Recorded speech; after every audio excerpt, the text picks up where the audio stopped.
제자들과 인사를 나누도록 하겠습니다. 오늘 이렇게 인사합시다. 참 잘 오셨습니다. 참 잘 오셨습니다. 오늘 참 잘 오셨습니다.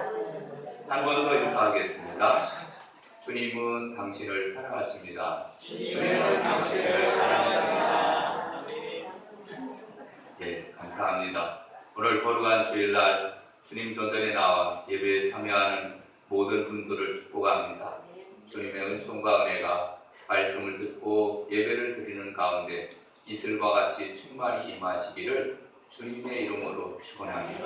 아멘. 여러분, 예수님께서는 공생애를 시작하시면서 제자들을 부르셨습니다. 그리고 12명의 제자를 택해서 또 그들과 함께 먹고 마시고 말씀을 증거하며 사셨습니다. 몇 시간도 떨어져 있는 것을 견디지 못할 정도로 항상 붙어 다니며 하나님의 사랑을 받으며 살았습니다. 예수님께서는 해치려고 오는 사람들이 있을 때 그들을 막아주시고 어려운 일 또 힘든 일까지도 다 해결해 주셨습니다. 파도를 만나서 배가 침몰할 지경이 되었을 때에도 예수님은 물 위를 걸어오셔서 제자들을 구원해 주시기도 하셨습니다. 늘 예수님의 사랑을 받던 제자들은 그것이 당연한 줄로 알고 있었습니다. 그런데 예수님께서 십자가에 피 흘려 돌아가시게 되었고 무덤에 장사 지낸 바 되었다가 3일 만에 부활하셨다라고 하는 소문을 듣고 또 체험하기도 합니다. 그러나 제자들은 혼란한 겁니다. 부활하신 예수님을 만나고 나서도 기쁘고 즐겁게 해야 되는데 잠깐 나타나셨다가 또 금방 또 사라지십니다. 그래서 늘 함께 있는 것이 아니라 또 사라지시고 하니까 지금 혼란한 것. 우리가 어떻게 해야 될까? 지금 우리 보고 어떻게 살라는 것이냐? 물론 예수님께서 이제 오직 성령이 너에게 임하시면 너희가 권능을 받고 예루살렘과 온 유대와 사마리아 땅까지 이르러 내 증인이 되라 주의 말씀을 하셨지만은 그러나 이 제자들이 혼란스러워서 어떻게 할까 하고 있을 때 그때 마침 베드로가 우리 물고기나 잡으러 갈까 이렇게 말합니다. 그랬더니 제자들이 다 동조해서 함께 갈릴리 바다에 가서 물고기를 잡으러 가는 이러한 모습을 보게 됩니다. 여러분, 예수님은 직접 부활하신 몸을 보이면서 이제 바깥 세상에 뛰쳐나가서 예수님께서 부활하셨습니다. 예수님께서 살아나셨습니다. 이렇게 예수님의 부활을 전하는 전도자가 되어라 이렇게 말씀하시고 또 부활을 믿지 못하는 제자들에게 예수님께서 죽임당하신 흔적, 못자국, 창자국을 보여주면서 부활을 확실하게 보여주었건만 그러나 예수님의 제자들은 예수님의 이 뜻을 제대로 이해하지 못하고 갈릴리 바다로 고기를 잡으러 가는 모습을 보게 됩니다. 여러분, 오늘 본문을 볼까요? 오늘 본문에 보면은 1절 요한복음 21장 1절 그 후에 예수께서 디베랴 호수에서 또 제자들에게 자기를 나타내셨으니 나타내신 일은 이러하니라. 여러분, 디베랴 바다가 나옵니다. 디베랴는 어디냐면은 디베랴는 갈릴리 바다를 나타내주고 있습니다. 그래서 갈릴리 바다 또는 디베랴 바다 같은 의미로 사용되고 또 게네사렛 호숫가 다 같은 얘기입니다. 그래서 디베랴 바다와 그 다음에 갈릴리 바다 이쪽 편이냐 저쪽 편이냐 이렇게 조금 그런 부분만 지리적인 것만 조금 다르지 이렇게 같은 바다를 호수를 나타내주고 있습니다. 근데 호수가 너무 넓다 보니까 바다처럼 그렇게 표현을 하고 있습니다. 그런데 2절에 보니까 시몬 베드로와 뒤뚱으로 하는 도마와 갈릴리 가나 사람 나다나엘과 세베대의 아들들과 또 다른 제자 둘이 함께 있더니 그래서 이들이 이제는 모여 있었는데 이때 3절에 보면은 시몬 베드로가 나는 물고기 잡으러 가노라 하니 그들이 우리도 함께 가겠다 하고 나가서 배에 올랐으나 그날 밤에 아무것도 잡지 못하였더니 라고 말씀해 주고 있습니다. 여러분, 어떻게 보면 참 한심하기 짝이 없는 제자들의 모습을 보게 됩니다. 3년 동안이나 예수님과 동행하며 수많은 기적과 이적을 체험했음에도 불구하고 예수님이 가장 힘들고 어려웠을 때 예수님을 버리고 뿔뿔이 도망갔던 제자들, 또 부활하신 후에 갈릴리에서 제자들에게 다시 나타나서 부활의 확신을 심어주셨건만 그럼에도 불구하고 그 제자들은 예수님을 전하기는커녕 원래 자기가 살던 모습 그대로 돌아가고 있는 모습을 보게 됩니다. 그래서 이 제자들의 이 믿음이 연약한 모습을 보게 됩니다. 그런데 공교롭게도 그날따라 고기가 잡히지 않는 겁니다. 그래서 밤새도록 그물을 던졌지만 고기를 단 한 마리도 잡지 못한 그러한 날이었습니다. 참담하게 고기 잡는 것을 실패한 새벽이었습니다. 그런데 희미한 곳에 이제 동틀 무렵이 되어서 사방이 희미하게 보이기 시작하는 그때 어떤 사건이 일어나느냐 하면은 그때 부활하신 예수님이 그 바닷가에 오신 겁니다. 그래서 이제 예수님께서 제자들에게 묻습니다. 얘들아, 혹시 뭐 잡은 거 있느냐? 못 잡았습니다. 그래, 그러면 배 오른편에 그물을 던져봐라. 그래서 제자들이 배 오른편에 그물을 던졌더니 그물이 찢어질 정도로 많이 잡게 되었다. 이렇게 말씀하고 있습니다. 여러분, 오늘 본문 볼까요? 3절 시몬 베드로가 나는 물고기 잡으러 가노라 하니 그들이 우리도 함께 가겠다 하고 나가서 배에 올랐으나 그날 밤에 아무것도 잡지 못하였더니 4절 날이 새어갈 때 예수께서 바닷가에 서셨으나 제자들이 예수이신 줄 알지 못하는지라 5절 예수께서 이르시되 얘들아 너희에게 고기가 있느냐 대답하되 없나이다. 이르시되 그물을 배 오른편에 던지라 그리하면 잡으리라 하시니 이에 던졌더니 물고기가 많아 그물을 들 수 없더라. 아멘. 여러분, 이 사건을 읽어가면서 어떤 이야기가 생각이 나느냐 하면은 여러분, 예수님께서 처음으로 제자들을 부르실 때 누가복음 5장 1절에 보니까 무리가 몰려와서 예수님의 말씀을 들으세 예수는 게네사렛 호숫가에 서서 게네사렛 호숫가가 뭐라고 했죠? 갈릴리 바다, 디베랴 바다 다 같은 의미입니다. 이제 갈릴리 바다에서 제자들을 처음으로 부르실 때 내가 너로 사람을 낚는 어부가 되게 하리라 이렇게 부르던 때가 있었습니다. 그때 예수님께서 가까이 다가가서 고기를 한 마리도 잡지 못한 그들에게 이제 깊은 데로 가서 그물을 던져서 고기를 잡으라고 하십니다. 그래서 깊은 데로 가서 그물을 던집니다. 그랬더니 너무 많이 고기가 잡혀서 배가 잠길 정도가 되어서 겨우겨우 끌어올리게 됩니다. 그리고 이제 그들에게 이제 예수님께서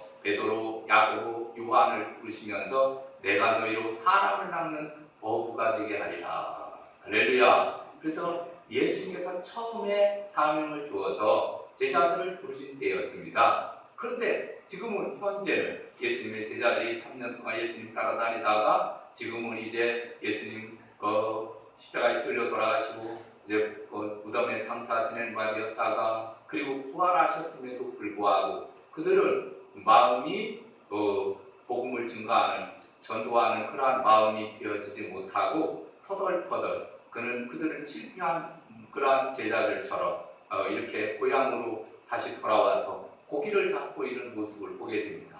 그런데 그곳에 예수님께서 찾아가셨습니다. 얘들아, 고기가 있느냐? 없습니다. 그래, 그러면 오른편에 그물을 한번 던져봐라. 그때 던졌더니 큰 물고기만 해도 153마리나 잡히게 되었더라. 할렐루야. 그래서 그들은 그 고기를 이제 끌어올리게 됩니다. 근데 그때 마침 사랑하는 제자 중에 한 사람, 주님이시다 이런 소리를 듣고 베드로가 옷을 벗고 있다 옷을 걸치고 그 다음에 뛰어서 이제 예수님께로 갑니다.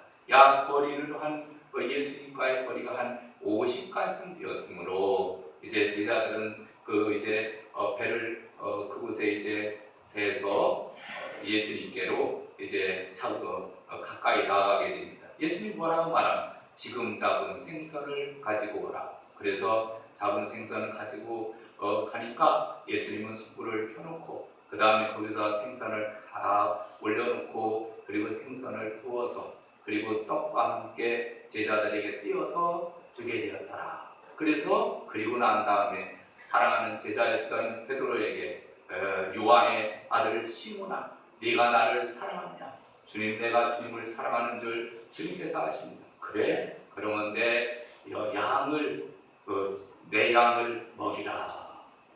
내 어린 양을 치라. 내 양을 먹이라. 이렇게 3번에 걸쳐서 예수님께서 말씀하시고 또 베드로에게 사명을 주시는 것을 보게 됩니다. 할렐루야. 오늘 이 말씀은 참 부활하신 이후에 예수님께서 제자들에게 나타나셔서 사명을 주는 사건, 참 너무 귀한 사건인데, 자, 오늘 이 말씀을 통해서 첫 번째, 예수님은 실패한 제자를 포기하지 않고 찾으시는 것을 보게 됩니다. 예수님은 실패한 제자를 포기하지 않고 찾으십니다. 여러분, 베드로의 모습은 누가 보아도 인생의 실패자의 모습입니다. 베드로는 예수님께 충성했던 사람입니다.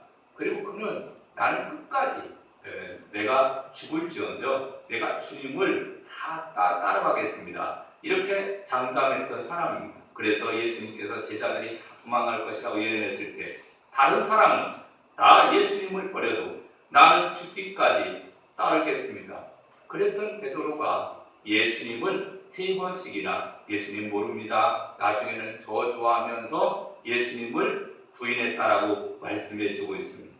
그러니 부활하신 예수님을 따라갈 수가 없는 것, 주님의 제자로서의 삶을 포기하고 예수님을 따르기 위해서 가족도 버리고 그물도 버려두고 배도 버려두고 예수님을 따르기로 작정을 하고 3년 전에 따르면서 수많은 기적과 이적과 말씀을 들었지만은 그러나 지금 현재 베드로의 상태는 완전히 실패해 있는 상태. 그 상태로 우리 그냥 나는 갈릴리 바다에 가서 고기나 잡아야 되겠다. 그리고 그곳에 가는 모습을 보게 됩니다.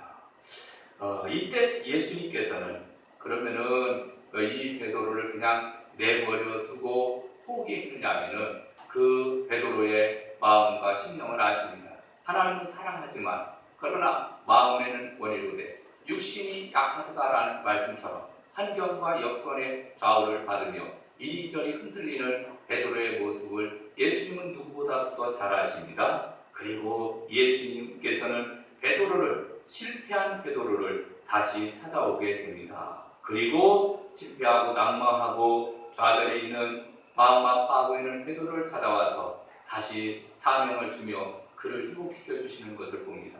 여러분, 이사야서 49장 15절에 보면 이런 말씀이 있습니다. 여인이 어찌 그 젖 먹는 자식을 잊겠으며 자기 태에서 난 아들을 궁휼히 여기지 않겠느냐. 그들은 혹시 잊을지라도 나는 너를 잊지 아니할 것이다. 할렐루야. 여러분, 이것이 하나님의 마음, 예수님의 마음인 줄로 믿습니다. 여러분, 우리도 부족하고 연약해서 말씀대로 순종하며 살겠습니다. 내가 기도 생활도 열심히 하겠습니다. 내가 전도도 하고 내가 예배 생활도 잘하겠습니다.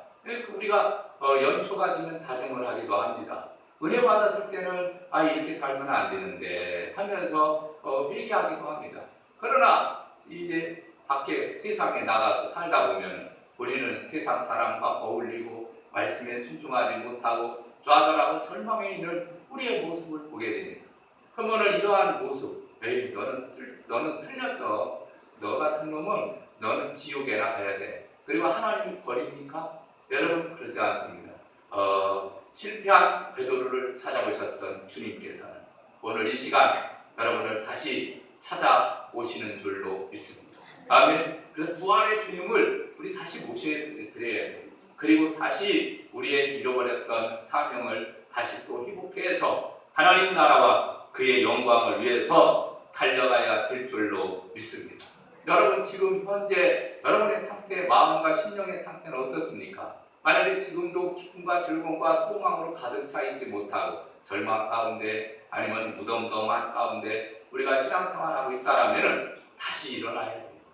아멘입니까? 다시 일어나기를 주님의 이름으로 축원합니다. 두 번째, 예수님의 제자는 예수님을 사랑하는 자야 된다라는 것을 말씀해 주고 있습니다. 예수님의 제자는 예수님을 사랑하는 자야 됩니다. 여러분, 이제 예수님께서 숯불을 피워놓고 지금 잡은 생선을 가져오라고 해서 생선을 잘 구워가지고 그리고 제자들에게 이제 먹이죠. 여러분, 몇 명의 제자죠? 7명. 그래서 2절에 보니까 시몬 베드로, 디두모라 하는 도마, 갈릴리 가나 사람 나다넬, 세베대의 아들 야고보와 요한이죠. 그 다음에 다른 둘이 함께 있었더니 이 7명의 제자들과 예수님께서 이제 거기서 아침에 이제 조반을 먹으며 만찬을 하는 거예요. 만찬을 하는데 이때 다 식사가 끝나고 난 다음에 이제 예수님께서는 베드로와 이제 대화를 시작하는 겁니다. 베드로에게 묻습니다. 야, 네가 죽기까지 따른다고 하더니 야, 왜 그때 나 모른다고 부인하고 도망하느냐? 그것도 저주하면서 부인했느냐? 이렇게 예수님께서 베드로에게 책망하듯이 예수님께서 물으신 것이 아니라 베드로에게 다른 것을 묻지 않습니다. 그리고 이렇게 묻습니다. 요한의 아들 시몬아, 요한의 아들 시몬아, 네가 이 사람들보다 나를 더 사랑하느냐? 아멘. 이렇게 묻는 거예요. 여러분, 오늘 본문 볼까요? 15절. 그들이 조반 먹은 후에 예수께서 시몬 베드로에게 이르시되 요한의 아들 시몬아, 네가 이 사람들보다 나를 더 사랑하느냐 하시니 이르되 주님 그러하나이다. 내가 주님을 사랑하는 줄 주님께서 아시나이다. 이르시되 내 어린 양을 먹이라. 아멘. 제일 먼저 예수님 물으시는 말씀이 네가 나 사랑하니? 이렇게 묻는 거예요. 여러분, 이 말씀은 오늘 우리에게도 나에게도 지금 묻고 계시는 줄로 믿습니다. 야, 내가 지난주가 부활주일인데 내가 부활하신 사건을 너 잘 알고 있지? 야, 너 진짜 나 사랑하고 있어? 너 진짜 무엇보다도 나를 사랑하고 있느냐? 이렇게 우리가 물을 때 주님, 내가 주님을 사랑하는 줄 주님이 아시지 않습니까? 이렇게 우리도 대답할 수 있어야 될 줄로 믿습니다. 아멘. 그런데 이 원문에 보게 되면, 헬라의 원문에 보면은 이 내가 사랑하는 줄, 네가 나를 사랑하느냐, 예수님이 사랑하느냐 하고 그 다음에 내가 주님을 사랑하는 줄 주께서 아십니다 라는 단어가 다르다는 거예요. 여러분, 사랑이라는 단어는 첫째 아가페라는 단어를 사용합니다. 이 아가페 단어는 하나님의 사랑, 헌신적인 사랑, 희생적인 사랑을 나타내주고 있습니다. 두 번째로는 필레오의 사랑입니다. 그래, 필로스의 사랑이다 이렇게 말하는데 이거는 친구 간의 사랑, 친구 간의. 세 번째로는 에로스의 사랑이 있습니다. 이거는 남녀 간의 사랑입니다. 그 다음에 또 스톨게의 사랑이 있습니다. 스톨게의 사랑은 가족 간의 사랑, 혈연 관계로 맺어져 있는, 이거는 뗄래야 뗄 수 없는 가족 간의 사랑, 이건 스톨게의 사랑이라는. 근데 오늘 본문에 나오는 말씀은 예수님이 이렇게 묻습니다. 네가 나를 사랑하느냐 했을 때 그 사랑은 아가페의 사랑, 헌신적으로 희생적인 사랑으로 나를 사랑하느냐 했더니 예수님, 저는 그것까지는 안 되고 스톨게의 사랑으로 내가 주님을 사랑합니다 이렇게 고백을 했다는 거예요. 두 번째 묻습니다. 똑같이 대답을 합니다. 근데 세 번째, 그래? 그러면 네가 스톨게의 사랑으로 나를 사랑할 수 있니? 그랬더니 그것도 이제 자신이 없는 거예요. 그래서 베드로가 뭐라고 얘기를 합니까? 내가 17절 세 번째 이르시되 요한의 아들 시몬아, 네가 나를 사랑하느냐 하시니 주께서 세 번째 네가 나를 사랑하느냐 하심으로 베드로가 근심하여 이르되 주님, 모든 것을 아시오매 내가 주님을 사랑하는 줄을 주님께서 아시나이다. 예수께서 이르시되 내 양을 먹이라. 아멘. 그래서 예수님께서는 이러한 베드로에게 세 번에 걸쳐서 물으면서 하나님의 사랑으로 사랑하며 살 것을 말씀해 주고 있습니다. 그리고 이 말씀을 가만히 보게 되면 사실은 네가 나 사랑하니 이렇게 묻지만, 그러나 그 배경을 보게 되면은 하나님께서, 예수님께서 야, 네가 나를 사랑하는 것보다 내가 너를 사랑하는 것이 더 많아. 나는 지금도 너를 사랑하고 있단다 라는 것을 말씀하고 있는 거예요. 할렐루야. 여러분, 하나님은 지금도 우리를 사랑하고 있습니다. 아멘. 우리가 실패한 자리, 좌절한 자리, 절망한 자리, 주님을 부인한 자리에서 우리가 지금 살고 있다 하더라도, 지금 그곳에 우리가 있다 하더라도 주님은 변함없이 어제나 오늘이나 영원토록 동일하시게 우리를 사랑하시는 줄로 믿습니다. 아멘. 자, 그러면은 왜 한 번만 물어도 될 거를 굳이 3번까지 물으면서 내가 나를 사랑하느냐 이렇게 말씀을 하셨을까? 여러분, 여기 예수님 그런 마음이겠지만, 그러나 여기에는 이런 뜻이 포함되어 있습니다. 여러분, 베드로가 예수님 몇 번 부인했습니까? 3번 부인했잖아요. 그래서 예수님 그 상처가 얼마나 크겠습니까? 그래서 예수님이 이제 베드로에게 찾아와서 네가 나를 사랑하느냐 첫 번째 질문을 던지면서 첫 번째 부인했던 것을 치료하시고, 그 다음에 두 번째 질문을 하시고, 두 번째 치료하시고, 세 번째 질문하면서 예수님을 부인했던 베드로의 마음과 심령을 치료해 주시기 위해서 3번에 걸쳐서 네가 나를 사랑하느냐, 네가 나를 사랑하느냐 묻는 것을 보게 됩니다. 여러분, 주님은 사랑의 주님이십니다. 지금도 상처 입은 우리들에게 찾아오셔서 우리의 마음과 심령을 치료하고 계시는 줄로 믿습니다. 여러분, 부활의 은총이 우리의 삶 가운데 충만히 임해서 우리가 모든 삶이 치료받고 회복되어서 하나님의 나라와 영광을 위해서 달려가게 되어지기를 주님의 이름으로 축원합니다. 아멘. 어느 간호사가 쓴 어머니의 손가락이라는 글을 읽은 적이 있습니다. 몇 년 전 간호사로 일할 때 아침에 출근을 해보니까 진료가 시작되기 전이었는데, 모녀로 어머니와 딸이, 그래서 20대 젊은 아가씨와 흰머리가 시끗시끗한 아주머니가 손을 마주잡고 병원 문 앞에 서 있더라는 거예요. 업무를 시작하기 하는 동안에도 두 모녀는 맞잡은 손을 놓지 않고 작은 소리로 서로 이야기를 주고받고 연신 딸의 손을 쓰다듬으면서 이렇게 이야기를 하고 있더라는 겁니다. 그런데 마침 원장 선생님이 오시고, 이제 원장 선생님이 오시니까 이 모녀를 진료실로 안내를 합니다. 진료실에 들어가서 아주머니가 원장님에게 이렇게 말합니다. 얘가 제 딸입니다. 옛날에 초등학교 때 외가에 놀러 갔다가 농기구에 다쳐서 왼손 손가락이 모두 다 잘렸다는 거예요. 잘렸는데 그 중에서 접붙였는데 한 손가락만, 4번째 손가락, 요 손가락은 이게 떨어져나와서 어디로 가는지 이게 제대로 접붙이지를 못해서 나머지 손가락은 다 잘린 거 다시 가서 붙였는데 이걸 못 붙인 거예요. 그러니까 한쪽이 손가락이 없는데 그 손가락이 무슨 손가락이냐면은 이게 반지 끼워주는 손가락 아닙니까? 근데 이 딸이 지금 결혼할 때가 되었는데 사위는 사위 될 사람은 괜찮다고 하는데 내 마음이 편하지 않습니다. 나는 늙은 손가락이지만은 내 손가락을 잘라서 딸에게 그 손가락에 이렇게 접붙일 수 없느냐, 그렇게 묻는 거예요. 그랬더니 원장이 그 말을 들으면서 너무 마음이 아프잖아요. 짠하잖아요. 할 수 있습니다. 그래요. 그러면 제 손가락 잘라서 딸의 손가락에다가 접 붙여주시기 바랍니다. 그래서 그 수술을 했다는 거예요.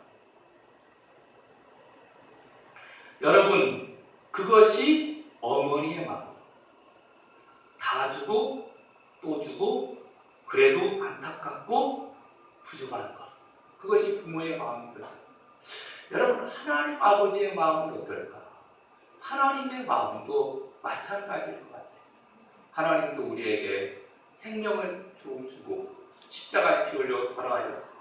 그리고 또 부활하셔서 또 주고 또 주고 또 주고 싶어 하는 것이 우리 주님의 마음인 줄로 믿습니다.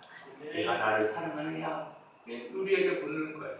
내가 주님을 사랑하는 줄 주님이 아시지 않습니까? 여러분, 사실은 그런데 우리는 말은 그렇게 하지만 예수님을 위해 동전 한 푼 내놓기도 아까워, 예수님을 위해 내 시간을 사용하는 것을 시간 뺏긴다고 아까워, 예수님을 위해 내 재능을 사용하는 것을 쓸데없는 일이라고 무시할 때가 많이 있지 않았습니까?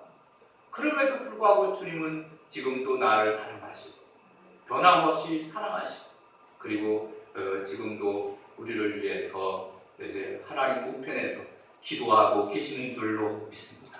여러분, 주님의 사랑을 우리가 늘 체험하면서 남은 인생 하나님의 영광을 위해서 살아가야 될 줄로 믿습니다. 마지막 세 번째로는 예수님을 사랑함으로 주님의 양을 사랑할 것을 요구합니다.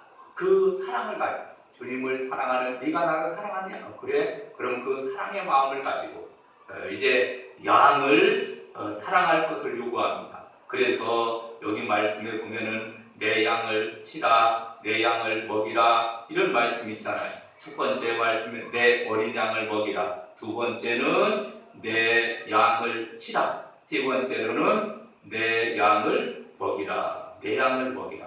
아멘. 그래서 내 어린 양을 먹이라, 내 양을 치라, 내 양을 먹이라 이렇게 말씀합니다. 내 어린 양, 그래서 그 어린 양이 나중에 성장하게 되면 그 양을 이제 치고 그리고 그 양을 이제 끝까지 먹이고.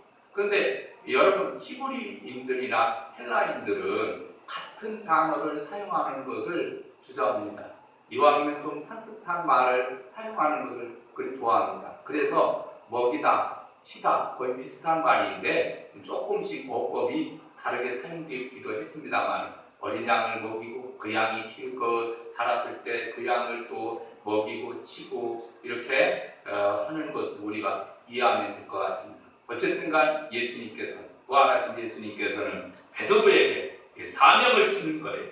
여러분, 처음에 예수님을 만났을 때는 너는 나를 따르라, 내가 너로 사람을 낚는 어부가 되게 하리라. 아멘. 사명을 주었잖아요. 근데 두 번째, 예수님은 갈릴리 바다에서 이제 베드로를 만나십니다. 그리고 베드로에게 사명을 주는 거예요. 네가 나를 사랑하느냐? 그럼 내 양을 먹이고 쳐라. 이렇게 말씀합니다. 할렐루야. 여러분, 우리도 마찬가지.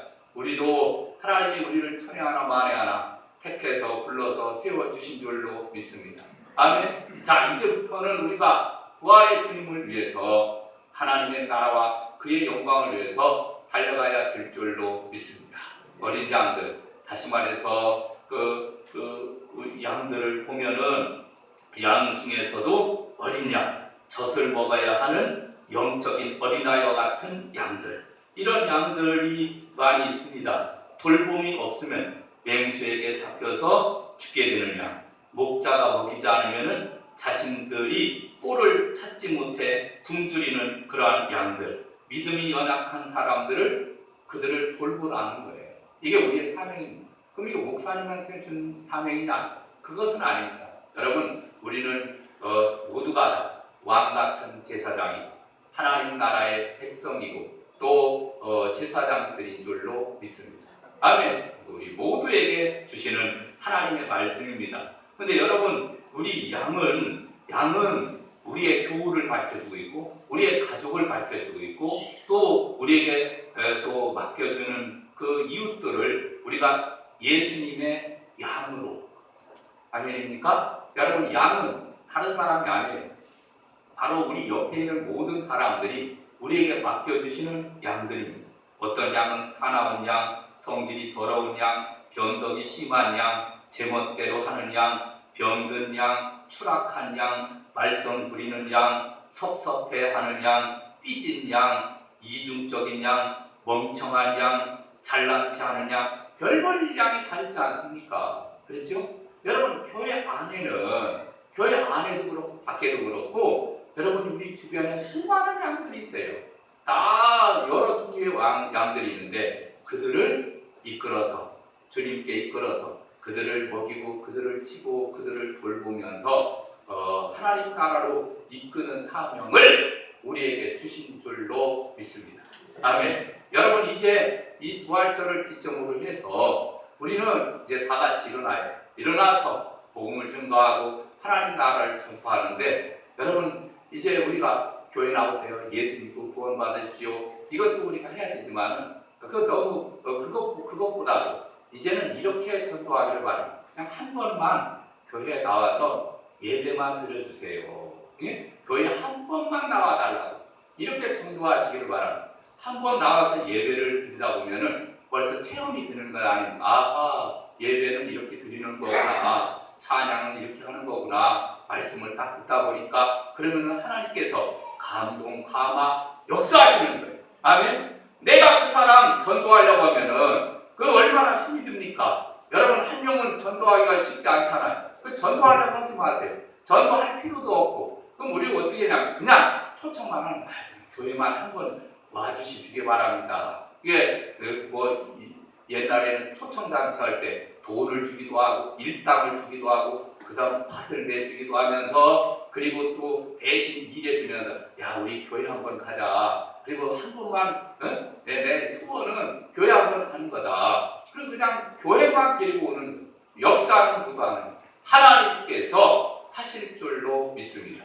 그래서 여러분, 한 양, 한 어린 양 이렇게 이제 우리가 먹이고 그들을 주님께로 이끌어갈 때 하나님의 나라는 확장되고 하나님이 영광 받으시고 하나님께서 축복해 주시는 줄로 믿습니다.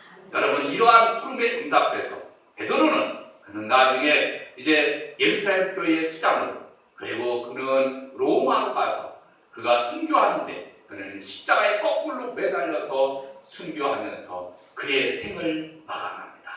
할렐루야. 여러분, 우리에게도 이러한 은혜가 있기를 주님의 이름으로 축원합니다. 여러분, 감동과 뜨거움과 열정을 가지고 잃어버렸던 첫사랑을 회복해서 하나님 나라를 위해서 저와 여러분 열심히 달려가게 되시기를 주님의 이름으로 축원합니다. 아멘. 우리 찬송 드리겠습니다. 찬송가 436장 드립니다.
우리 주여 한번 크게 외치고 통성으로 기도하겠습니다.